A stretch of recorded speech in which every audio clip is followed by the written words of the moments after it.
সেইকাৰণে আমি প্ৰত্যেকখন গাঁৱে প্ৰত্যেকখন ঘৰে আপোনালোকে পশ্চিমীয়া সংস্কৃতি এৰি গুৰুজনৰ আদৰ্শৰে জন্মদিন পাতিব। আমাৰ গুৰুজনৰ মতে জন্মদিন পাতিব লাগে কেনেকৈ ভাগৱত পাঠ বা কীৰ্তন পাঠ বা ঘোষা পাঠ ইত্যাদি কৰি ভকতক মাতি আনি আশীৰ্বাদ ল'ব। কাৰণ কৃষ্ণ বৈকুণ্ঠপতি আহি কাৰো ঘৰত ল'ৰাটোক আয়ুষ্মান ভৱ, পঢ়া শুনাত ভাল হ'ব, পৰীক্ষাত ভাল হ'ব, ঘৰখন মংগল হ'ব বুলি ক'বলৈ নাহে। কোনে ক'ব? শৰীৰ মূৰ্তিক হৰি ভক্তক দেখিবা, শক্তি অনুৰূপে তাৰ প্ৰীতি আচৰিবা, সমস্ত ভূততে আছে ভগৱান, সেহি ভাবি সবাকো কৰিবা বহুমান। চবতে ভগৱান আছে, কিন্তু মূৰ্তিমন্ত হৈ ভকতক আছে। গতিকে আপোনালোকৰ আমাৰ ঘৰতো প্ৰত্যেক দিনেই ভকতৰ পদধূলি পৰিব লাগে। প্ৰতিদিনে নোৱাৰিলে সপ্তাহত, সপ্তাহত নোৱাৰিলে পষেকত, পষেকত নোৱাৰিলে মাহেকত, মাহেকত নোৱাৰিলে 3 মাহত, 3 মাহত নোৱাৰিলে 6 মাহত, 6 মাহত নোৱাৰিলে বছৰেকত এবাৰ হ'লেও আমি ভকতৰ পদধূলি পেলাই ঈশ্বৰৰ চৰ্চা কৰিব লাগিব। যদি সেই পৰিৱেশটো আমি সৃষ্টি কৰা নাই, আমাৰ ঘৰখন সাপৰ গাঁত বুলি কৈছে। 4ৰ্থ স্কন্ধ ভাগৱতত 24 অৱতাৰ অন্যতম অৱতাৰ পৃথুৱে কৈছে, যাহাৰ গৃহত নহি উপগত একান্ত হৰি ভকত, তাৰ গৃহচয় সৰ্পৰ আলয় মহন্তৰ ইটো মত। চব আছে কিন্তু ঈশ্বৰৰ নাম নাই, সেইখন ঘৰত অমংগল আহি যাব। নাই সুমংগলে অমংগল জানা কৃষ্ণ বিনে, অমংগলে সুমংগল কৃষ্ণৰ কীৰ্তনে। ভাগৱতে কেৱল জীৱনশৈলীৰ কথা কৈ আছে। আমাৰ পাৰিবাৰিক জীৱন, দাম্পত্য জীৱন, যুগ্ম জীৱন, সাংসাৰিক জীৱন, ব্যক্তিগত জীৱন, সামাজিক জীৱন আমি কেনেকৈ মিলা প্ৰীতিৰে থাকিব পাৰিম, কেনেকৈ আয়ুস বঢ়াব পাৰিম, কেনেকৈ ৰোগমুক্ত হৈ থাকিব পাৰিম, চব ইয়াৰ নিয়ম কৈ আছে দেই। গতিকে এতিয়া মৃত্যুমুখী অভিশপ্ত পৰীক্ষিতক এই 10ম স্কন্ধত মানে জৰাসন্ধ আৰু ভীমৰ এই যুদ্ধৰ কাহিনীটো কৈ আছে। চাওক, মাত্ৰ 7 দিন সময় আছে মৰিবলৈ। 7 দিন, পৰীক্ষিতৰ যদি 7 দিন আছে, আমাৰ কেইদিন আছে? আমাৰো 7 দিনে দেই। আজি শুক্ৰবাৰ নহয় জানো? অহা বৃহস্পতিবাৰলৈকে, আজি শুক্ৰবাৰৰ পৰা অহা বৃহস্পতিবাৰলৈকে এই 7 দিনৰ ভিতৰতে আমাৰ প্ৰত্যেকৰে জন্ম আৰু মৃত্যু অৱশ্যম্ভাৱী। এই 7টা বাৰ দি বাৰ এৰি আমি কোনো জন্মও হ'ব নোৱাৰোঁ, মৃত্যুও হ'ব নোৱাৰোঁ। মাত্ৰ পৰীক্ষিতক আধাৰ ৰূপে লৈছে, বেছ কৰি লৈছে, আমাকে কৈ আছে আমাৰ 7 দিনেই সময় আছে। কোনে জানে মই ঘৰ পাম নে নেপাম? পদ্মৰ পত্ৰৰ নীৰ পৰিজেন নুহি থিৰ, সেইমতে জীৱন চঞ্চল। পদুম পাতৰ পানীৰ লগত তুলনা কৰিছে আমাৰ দেহত থকা জীৱটো। পদুম পাতৰ পানী বতাহে কোন সময়ত কেনেকৈ উৰাই দিব তাৰ কোনো নিৰ্দিষ্ট নাই। আপুনি মই কোন পৰিস্থিতিত কেনেকুৱা দুৰ্ঘটনাত আমাৰ দেহৰ পৰা জীৱ ওলাই যাব তাৰো কোনো সিদ্ধান্ত নাই। সেই কথা জানি দৃষ্টি শক্তি থাকোঁতেই, শ্ৰৱণ শক্তি থাকোঁতেই, ভৰিকেইটা আহিব পৰা শক্তি থাকোঁতেই, হাতৰ কৰ্মশক্তি থাকোঁতে আজিৰ দৰে যজ্ঞ অনুষ্ঠান পূৰ্ণাংগ কৰিবলৈ অকণমান সহায় কৰিব দেই। এই 5 দিনীয়া কাৰ্যসূচীটো সফল ৰূপায়ণ কৰিবৰ কাৰণে এই 3খন গাঁৱৰ যিসকল যুৱক যুৱতী আই বাপে কায়িকভাৱে অলপ সহায় কৰি আছে, আপোনালোকৰ জীৱন ধন্য হৈছে, অক্ষয় পুণ্য হৈছে দেই। পৰোপকাৰায় ইদম শৰীৰম, আমাক ভগৱানে এই শৰীৰটো পৰৰ উপকাৰ কামত ব্যৱহাৰ কৰিবলৈ দিছে। পৰ মানে তৃণমূল এটা আত্মা। ভগৱানে কৈছে আত্মা মানে মই, পৰিয়াল মানে মই, সমাজ মানে মই, অনুষ্ঠান মানে মই, প্ৰতিষ্ঠান মানে মই, দল মানে মই, সংগঠন মানে মই, জড়জগত মানে মই, জীৱজগত মানে মই, নিখিল জগত মানে মই। অহমেবাস্য মে অগ্ৰে ন অন্যৎসৎ অসৎ পৰম প্ৰচ্ছাদ অহম যো এইতৈছ যো অৱশিষ্যতে সুইচয় অহম। আদিত মই, মধ্যত মই, শেষত ময়েই থাকিম।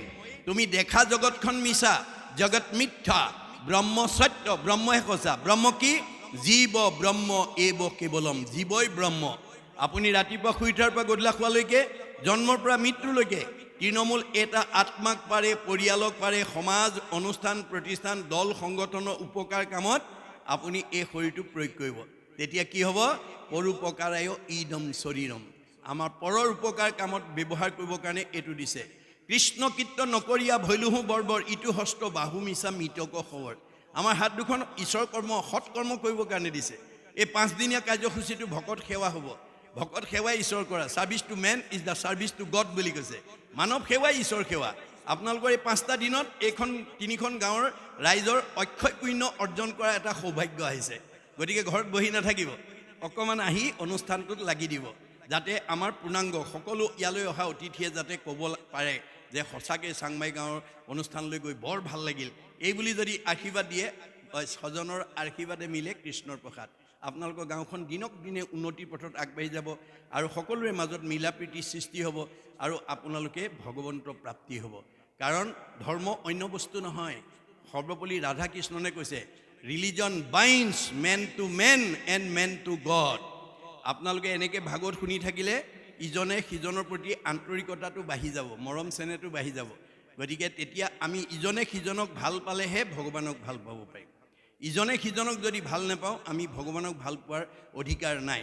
আৰু এই আদৰ্শটোৱে আমাক কি কৰিব, এই গাঁওখনক বা এই তিনিখন গাঁৱক একতাৰ দোলেৰে বান্ধি ৰাখিব। সেইটোৱেই ধৰ্ম বুলি কৈছে। Religion is that which binds society together. ধৰ্ম সেইটোৱেই যি সমাজখনক একতাৰ দোলেৰে বান্ধি ৰাখে, পৰিয়ালটোক একতাৰ দোলেৰে বান্ধি ৰাখে। But which divide society, breaks it up into parts and makes people fight one another is অধৰ্ম।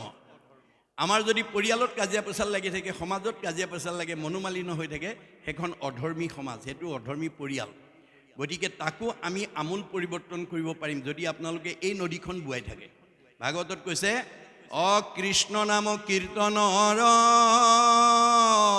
নদী নাই জিঠানত, ভকতৰ সংগ জৈত নাই, ব্ৰহ্মাৰ ভুৱন ভৈলে অপবিত্ৰ সিটো আতি, অযোগ্য নোহে থাকিবে তথাই। আপোনালোকৰ এই চাংমাই গাঁৱত দেখিছে এঘৰ মানুহ ধনে ধানে টকাই পইচাই গাড়ীয়ে মটৰে পকা ঘৰে দুৱাৰে ব্যৱসায় বাণিজ্য নদন বদন হৈ আছে। ভিতৰলৈ সোমাই গৈ দেখিলে শাহু বোৱাৰীৰ মাজত মাতবোল নাই, দেউৰকে নবৌয়েকৰ মাজত মাতবোল নাই, স্বামী স্ত্ৰী মনোমালিন্য। সেইখন ঘৰ অধৰ্মী পৰিয়াল।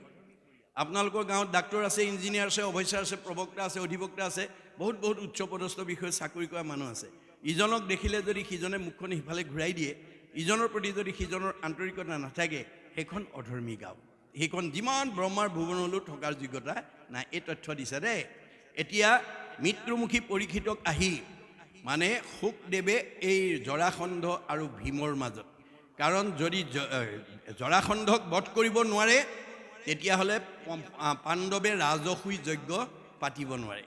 কিন্তু ভগৱান য'ত থাকিব তাত কেতিয়াও আমাৰ পৰাজয় হ'ব নোৱাৰে। সেইকাৰণে ইয়াত কৈছে যে কৃষ্ণ নাম জপি আখিলন্ত সিদ্ধগণে, জৰাসন্ধ বধন্তাক সুখে ভীমসেনে। এতিয়া তেৱেশে সিজিব মহাযজ্ঞ ৰাজসুই, ভুঞ্জীবু বিচিত্ৰ পূজা মহাসুখী হুই। যে ঋষি সমষ্টিয়ে আলোচনা কৰিছে যদি জৰাসন্ধক বধ কৰিব নোৱাৰে পাণ্ডৱে ৰাজসুই যজ্ঞ পাতিব নোৱাৰে। গতিকে জৰাসন্ধক বধ কৰিলেহে ৰাজসুই যজ্ঞ সম্পন্ন হ'ব আৰু আমাৰো মনৰ বাঞ্ছাবিলাক পূৰণ হ'ব। গতিকে বন্দী আছে ৰাজাগণ চিন্তি মনে মনে, মাধৱক বৰে ভীমে জিনন্তু কৰণে। যে ভগৱানৰ কৃপাত এই যে বন্দী কৰি ৰখা, জৰাসন্ধই বন্দী কৰি ৰখাবিলাকক যাতে মুক্ত কৰি ভীমে যাতে জৰাসন্ধক মাৰি যাতে সমাজৰ উপকাৰ কৰিব পাৰে, তাৰ কাৰণে ঋষি সমষ্টিয়ে মনতে ভাবিছে। আজিহে গুচিব ইটো বন্ধনৰ দুখ, দেখিব পৰম বন্ধু বান্ধৱৰ মুখ। যে জৰাসন্ধক যেতিয়া কৃষ্ণৰ কৃপাত ভীমে বধ কৰিলে তেতিয়া সমস্ত প্ৰজাগণে কৈছে আজিহে আমি আপোনজনৰ মুখ দেখিম আৰু তেওঁলোক বন্দীশালৰ পৰা মুক্ত হৈ আহিব। মাধৱে সাধন্ত ভীম হুয়ো ৰণজয়, চাহি চাহি উৎসাহ বঢ়ান্ত ধনঞ্জয়। গতিকে তেওঁলোকৰ এই যুদ্ধ কৃষ্ণৰ কৃপাত যেতিয়া ভীমৰ শক্তি বাঢ়ি গৈছে, ধনঞ্জয়ে সন্তোষিত হৈছে। কটাক্ষে অমৃত বৃষ্টি কৰন্ত মাধৱ, ভীমৰ মনত মহা মিলে মহোৎসৱ। যে তেওঁ অমৃত দৃষ্টিয়ে চোৱাৰ লগে লগে তেওঁ পৰম শক্তি লাভ কৰিছে। শুনা নৰ নাৰী হৰি চৰিত্ৰ অমৃত, ভকতৰ ইষ্ট কৃষ্ণক ধৰিও হৃদিত। যে আমাক মহাপুৰুষ শংকৰদেৱে আহ্বান জনাইছে জীৱশ্ৰেষ্ঠ মানুহ হিচাপে। কি বুলি কৈছে? হে জীৱশ্ৰেষ্ঠ মানুহ, তোমালোকে হৰিৰ কথা শুনা, অমৃতময় কথা শুনা, ভকতৰ ইষ্ট কৃষ্ণ ধৰিও হৃদিত। ভগৱন্ত ভকত বৎসল। ভগৱন্তই নিজতকৈও ভকতক ভাল পায়। আমাৰ মাক বাপেকে কোন ল'ৰা ছোৱালীক ভাল পায়? যি ল'ৰা ছোৱালীয়ে মাক বাপেকক শ্ৰদ্ধা কৰে, ভক্তি কৰে, মৰম কৰে, আদৰ কৰে, সন্মান কৰে, কথা শুনে, হাক বচন মানে, দিহা পৰামৰ্শমতে চলে, সেইটো সন্তান সকলো মাক বাপেকৰ মৰমৰ। কোনোবা সন্তান হৈ যদি মাক বাপেকক শ্ৰদ্ধা নকৰে, ভক্তি নকৰে, মৰম নকৰে, আদৰ নকৰে, কথা নুশুনে, হাক বচন নামানে, দিহা পৰামৰ্শমতে নচলে, সেইটো সন্তান কোনো মাক বাপেকৰ মৰমৰ হ'ব নোৱাৰে। এইটো যেনেকৈ সঁচা কথা। আমি কাৰ সন্তান? যিজনৰ ত্ৰিপিদিত তুষ্ট হ'ব দেউ, জানিবা সিজন পিতৃ একক কৃষ্ণ দেউ। আমাৰ সকলোৰে পিতৃ কৃষ্ণ কৃষ্ণ যদি সন্তুষ্ট হয় সব দেৱতা সন্তুষ্ট হৈ যাব আৰু সেই কৃষ্ণক আমি কেনেকৈ পূজা কৰিব লাগে সেই কৃষ্ণ পূজিবে দ্ৰব্য লাগে মাত্ৰ নাম ভগৱন্তৰ নামেৰে পূজা কৰিব লাগে নাম কাৰো পৰা ধাৰ কৰিব নালাগে হিয়াৰ মাজে নামৰ ভাণ্ডাৰ মুখে বাজ হয় আপুনি হৃদয়তে ভগৱন্তই আমাৰ সহস্ৰ নাম পঞ্জীভূত কৰি ৰাখিছে তাৰ পৰা এটা নাম যাতে আমি ক'বলৈ অভ্যাস কৰিব লাগে কেনেকৈ মাধৱদেৱে লিখিছে ৰাম কৃষ্ণ নাম যিটো সদায় ফুৰে গায় সদায়েই মংগল তাৰ অমংগল নাই আপোনালোকৰ প্ৰত্যেকজন সদস্যৰ মুখত যাতে এটা ঈশ্বৰৰ নাম যাতে ওলায় দেই অভ্যাস কৰে যাতে আমাৰ দাৰ্শনিক পণ্ডিতে কৈছে sing of Hari with his form in heart no other virtue is greater than name's word ভগৱন্তৰ হাজাৰটা নামৰ পৰা এটা নাম যদি কাৰোবাৰ মুখেদি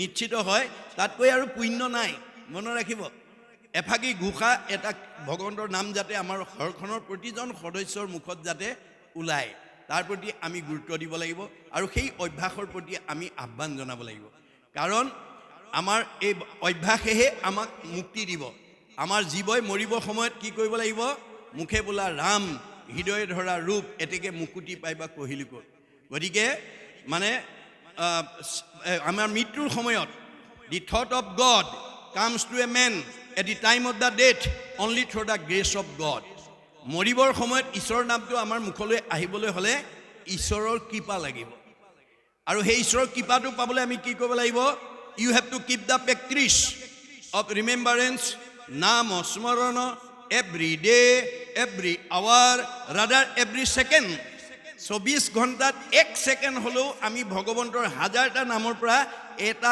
নাম ক'বলৈ অভ্যাস কৰিব লাগিব when a strong habit is formed by unceasing practice throughout the period of life then it would be easy to remember God at the time of the death আমি এনেকৈ অভ্যাস কৰোঁতে কৰোঁতে যদি এটা ষ্ট্ৰং হেবিট হৈ যায় কাৰ দৰে অজামিলৰ দৰে অজামিলে 10 নম্বৰ ল'ৰাটোৰ নামহে নাৰায়ণ ৰাখিছিলে ভগৱানৰ নাম বুলি নাজানে 10 নম্বৰ ল'ৰাটোৰ নাম নাৰায়ণ ৰাখিছিলে আৰু নাৰায়ণ ৰাখি পেলাই আহ নাৰায়ণ খা নাৰায়ণ উঠ নাৰায়ণ পঢ় নাৰায়ণ কৰ নাৰায়ণ গড় নাৰায়ণ যা নাৰায়ণ নাৰায়ণ নাৰায়ণ কওঁতে জানিবা নাজানি কৰে নামৰ কীৰ্তন তথাপিতো পাপ দহি নামে কৰে চন ভগৱানৰ নাম অৰ্থ জানি কওক বা নাজানি কওক সি পাপ নাশ কৰিবই আপোনাৰ মুখৰ আগত বিহ অকণমান আছিলে আপুনি নাজানি অমৃত বুলি বুটলি খাই দিলে বিহে ক'ব নেকি এওঁ নাজানি খাইছে এওঁ নামাৰো বুলি বিহ জানিয়েই খাওক বা নাজানিয়ে খাওক বিহ খালে মানুহ মৰিবই ভগৱন্তৰ নাম অৰ্থ জানি লওক বা নাজানি লওক নামে পাপ দহন কৰিবই গতিকে